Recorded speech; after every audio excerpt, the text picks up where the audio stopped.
On this week's Throwdown, we have carbonaceous Cal and belligerent Bryn demo the workout. Jesus.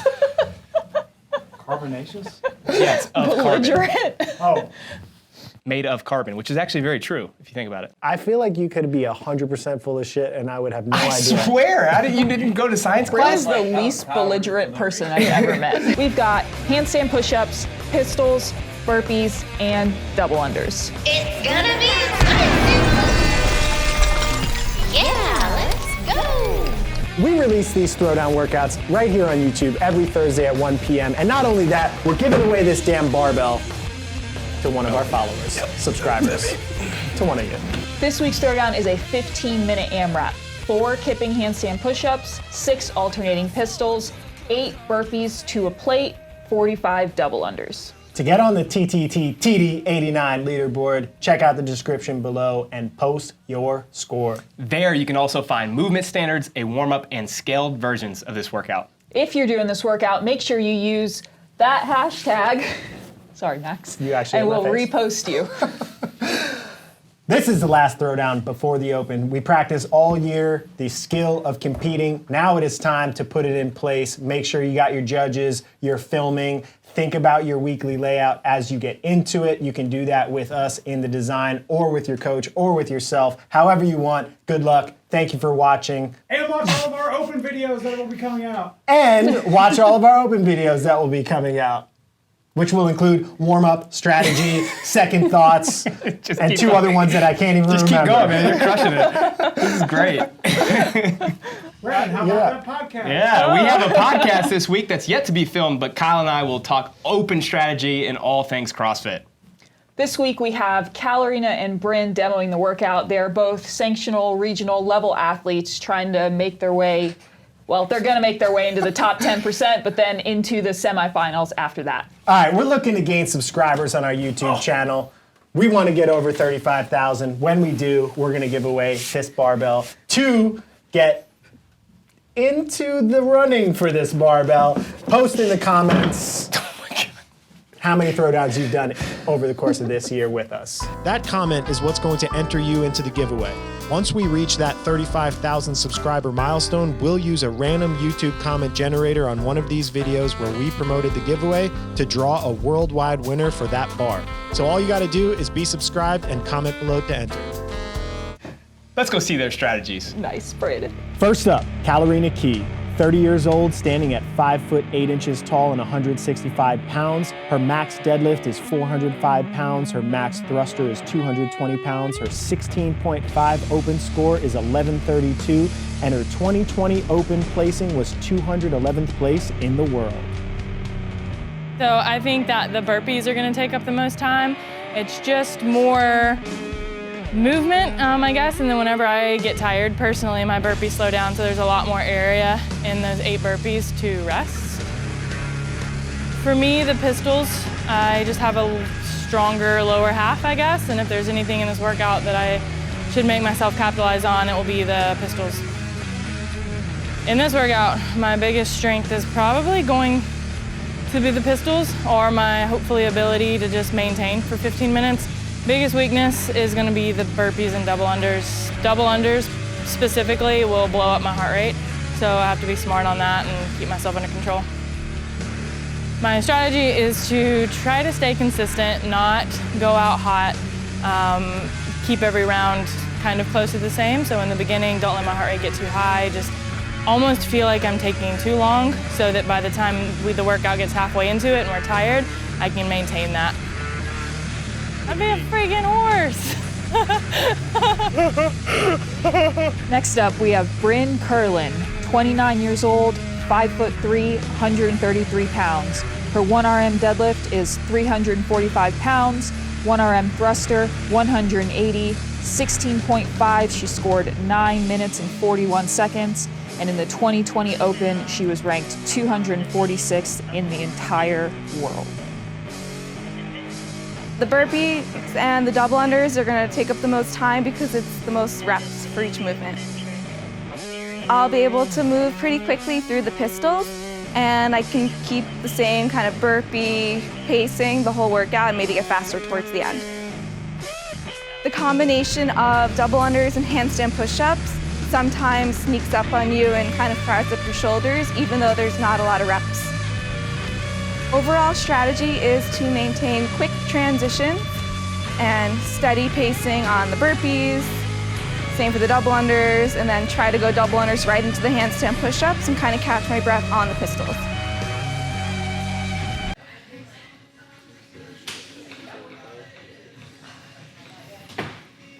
Probably a dog, like a Labrador.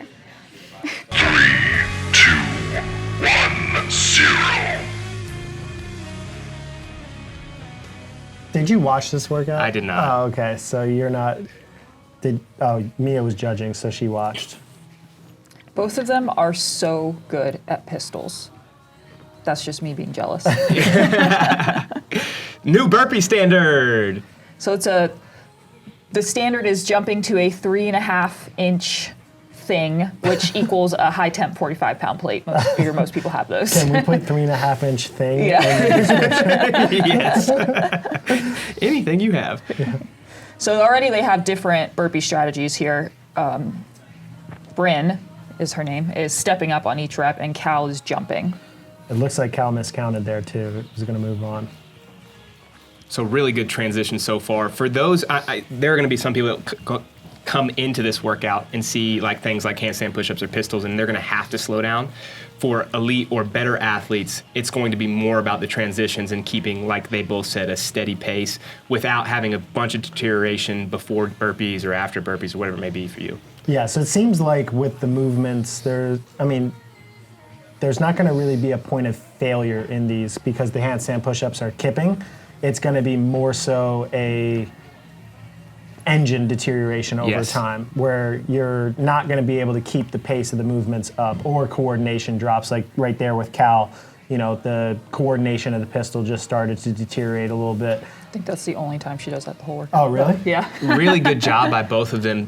They turn quickly, they do their pistols, and then you saw Bryn especially. She did her last pistol, and as soon as she stood up, she went right back down for the burpee. So is that sustainable for most people? Probably not. But if you are good at these movements, that's the way that you should move to get a good score in this workout. What's your take on the step up that Bryn's doing versus the pop up that Cal's doing? Do you think one's more tiring than the other? I think the step up makes the most sense. Most people would do a step up with like a 2 6-inch reach or to a bar facing burpee, excuse me. Goodness, man. Now, yeah.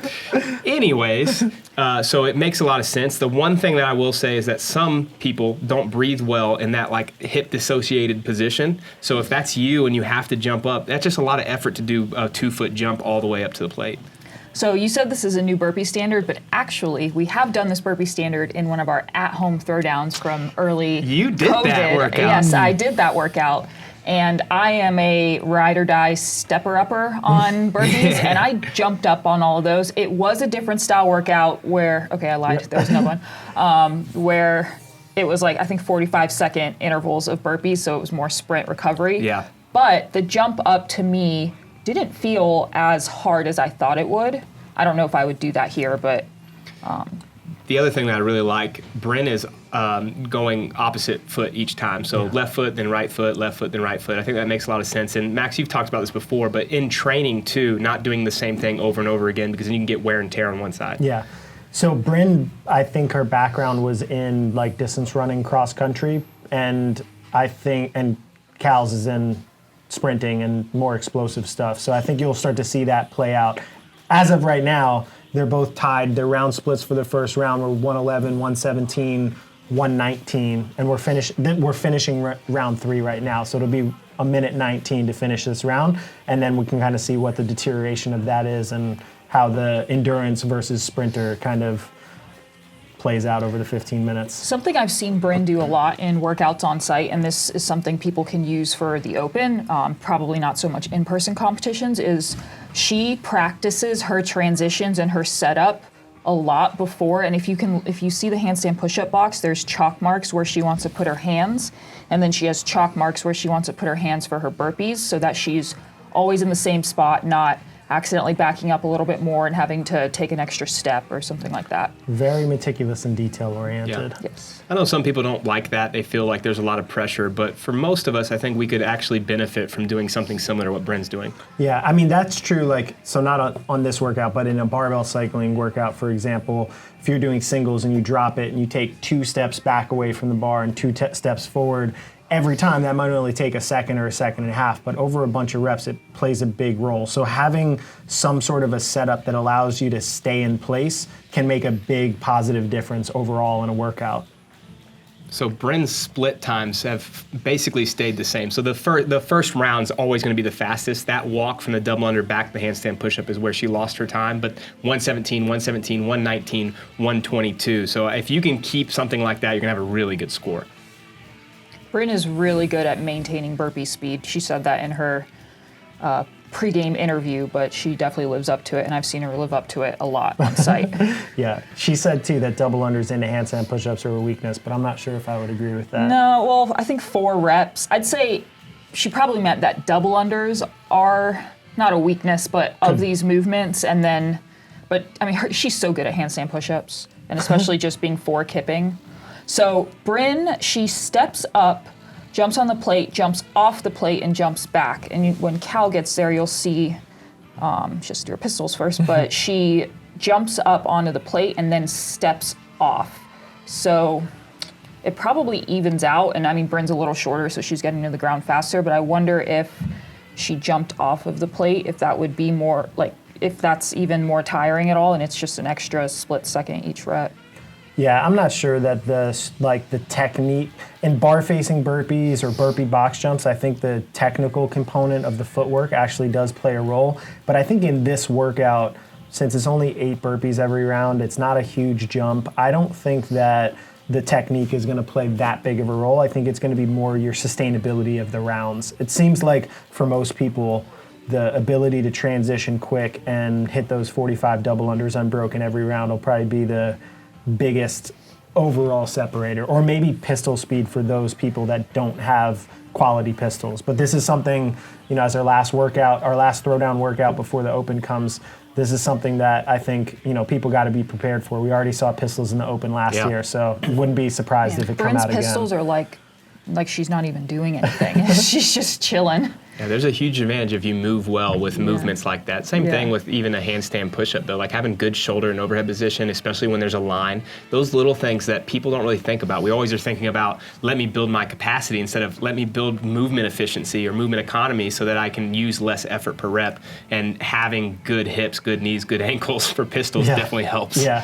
One thing I notice here with Bryn when she's doing her burpees is she's right over the plate. Basically, her face stays over the plate, and she just keeps it lifted and gets her chest down. I'll be curious where Cal is if she's farther back from it. She's farther back from it. Yeah, and then she keeps getting further back. Yeah, so I mean, you're definitely moving more distance there, so maybe I take back my footwork comment, and it does play a role. So what do you guys think about the bend with the forward leg on the pistols that Cal does versus like a more straight leg? I'm jealous. I have to keep my legs so perfectly straight, and I still almost hit my heel every time. And their leg is like pointed straight down, and it's so. I mean, they look so comfortable. So Bryn has the external rotation. Her leg is kind of crossing her midline. I think it does help with balance if you can get your leg across your center of gravity like that, but I don't know, I think it's very dependent upon your personal anatomy, leg length, leg size. Cal's legs are not the smallest things to have to hold up when she's doing squatting, so something to consider. So far, Cal's double unders have looked pretty good, and I say that. Did you know that was coming? I wrote it down, 823. She has, I think that's her first trip. I don't know. You tell me, Mia. The difference, though, I think she's like me in that she's just really stiff and rigid when she does double unders, and I think that that's probably one of the reasons why both of us blow up when we do big sets, because we're holding our breath and we don't even realize it. We're almost like collapsing our diaphragm. Yeah, tension, anxiety. She even said beforehand it blows up her heart rate. So, it is probably true, but also having those thoughts kind of compounds the true nature of your own words. Yeah. Something to consider. And the arm position, I find that I've been noticing a lot more. You work with a jump rope coach, so keep your hands pretty tight to your body, but Bryn's a little bit farther away from her midline with her rope. She's super smooth, low bound. She's definitely been working on every round. I know she and Adam, her coach, have worked a ton on double unders because she's had some problems with bigger sets. But I've seen her in the gym doing sets of 100, 150, and she looks much more confident now. Mia. So she's pretty what? And the silence. Like her hands compared to the plate versus Bryn. That jump up onto the plate, it's probably not that hard for her. It's probably more of just the time. It's minuscule, but you said before it's only 8 burpees per round, but it's still the most time-consuming movement. Yeah, and so, 8. They're in round, what round are they in right now? They're in round 7, so they've already done 56 burpees. It's not an insignificant amount of them. This is a nitpicky thing, but obviously I'm watching Cal. Something I saw her do when she got tired is she would only pick up the rope with her right hand. So she would take her right hand and put the rope in her left hand and then grab it versus just picking it up, which is an extra 2 to 3 seconds each. She picks round. up both handles. She with picks her up right hand? one handle, places it in the other hand, and then picks up the other handle versus just picking up the rope. Huh, I'm gonna watch that. Yeah. Go ahead, man. Yeah, I was just going to say a couple things to think about, and I say this because I empathize with Cal and how hard double unders can get in a workout where you're moving the entire time. The way to strategize something like that may be, for most of us, go as fast as you can on the handstand, push-up, pistol, and burpee, then take your long break, do your double unders, and then immediately back to the wall. So it's almost like burning through half the workout and then slow down the double unders and keep doing that each round. The other thing to consider is that, people think, oh, I got to do it unbroken, but if you're taking a long transition, you could just do 25, stop, take a quick break for 3 seconds, and then do 20. I've seen people do that pretty successfully in sets, because 10 rounds of this is 450 double unders. Yeah. It can add up. It's a lot of jumping. So it's definitely something to consider, that it doesn't have to be unbroken just because you can do it unbroken. When we look at split times, so they started out 111, 117, 119. Then Bryn's paces after that were 119, 122, 121, 129. That's really good sustainability. Whereas Cal's fall off was 135, 138, 150, 150. So this workout, like almost every longer AMRAP, is really dictated by your ability to sustain your pace. So Cal said in her strategy that she was going to go out a little bit smoother. Oh, she did the little... Yeah. Can I cut you off real quick? Yeah, go ahead. So that was a really good frame on burpees. They were rep for rep, and they started and ended at the same time. So, we're still... I can't see the clock, but still have some time. Well, only They're like at 12 3. something, Yeah, I think. so pretty deep into the workout, and Cal is keeping pace with Bryn, but on the burpees, which she said was going to be her weakness, but something about how she's doing them is making her more tired, which might be the jump up.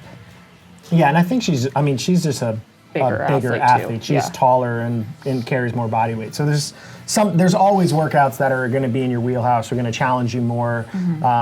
And I don't think that this would be like her optimal workout. If she were to pick a workout, it would probably be barbell cycling. Yeah. But it's still just something to consider, that having a different way to approach this workout probably could have saved her on the back end if she maybe broke up, got to the double unders really quick, started with 25, took a break, did 20, and then transitioned quickly through the rest of it, and not been on Bryn's pace in the beginning of the workout, because these later rounds at 150, 150, 138, 146, all of that time could have been used earlier in the workout to kind of keep the heart rate, respiration, and movement speed more enduring later into the workout.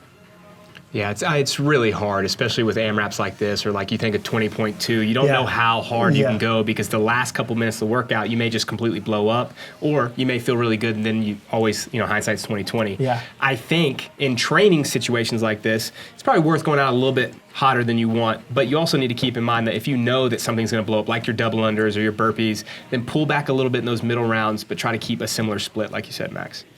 That is interesting that she picks it up with her right hand every time. This is Cal, if you're watching that, pick it up with both hands. You can see the transition difference right now, like the urgency that Bryn has. And again, some of this comes down to capacity and movement selection, but being able to get to the wall quickly, get to your double unders, get to your whatever the movement is just so important in a workout like this. Even if you're going slower on your pistols, if you can go from the wall to your pistols right away, you're saving some time. All right, we got a minute left. So let's see what the finishing kick. It's tough in a workout like this to have a finishing kick, but it's still something that I think people should try to practice to have like, okay, the end is near. I can push. If I redline, it's going to be over really soon. Yeah, maybe it's not increasing your speed per rep, but just being tighter on your transitions. Yeah, just something. And just knowing, okay, it's here, like I can push. Yeah, you see, Bryn's definitely kicking on her burpees. Yeah, you can see Cal's pistols now are starting to get, they're almost like singles where she's doing a rep, standing up, and then, you know, taking a break and then going. She's aware of the clock though, so yeah, she really did good pick up transition to the pace burpee. there. Bryn knew where the clock was. She looked at it right after the burpee. She got to the rope really quick. Those are the little things, especially in the open, that like maybe one handstand push-up here in the next round could move you up to that top 10% or wherever your goal is. Can't see the clock. Oh, that's it. All right, ladies, well done. Project P, sign us off. On this week's Throwdown, we have Cracker Barrel. That's so hard to say. Don't say that. Don't say it. Yeah, they say it's racist. Did you know that? Although, did you know that Cracker Barrel was literally barrels of crackers? That's wait, we can't say Cracker Barrel? Yeah, that's stupid. What? He just really emphasized cracker. So maybe if you just Cracker Barrel. don't, yeah. Are there other KFC? Chick-fil-A? No. That does not have a hard C. It's a wrap, you know what I'm saying? Your boy Project Pata and this thing, man. Hey, look, man, thank y'all for watching Training Think Tank's YouTube channel. Y'all hit that motherfucking subscribe button, you know what I'm saying? So y'all go ahead, man. Thank y'all for watching the channel, you know what I'm saying? Hit that motherfucking subscribe button, let it be known, what it be known, what it be known, you know what I'm saying? Pata.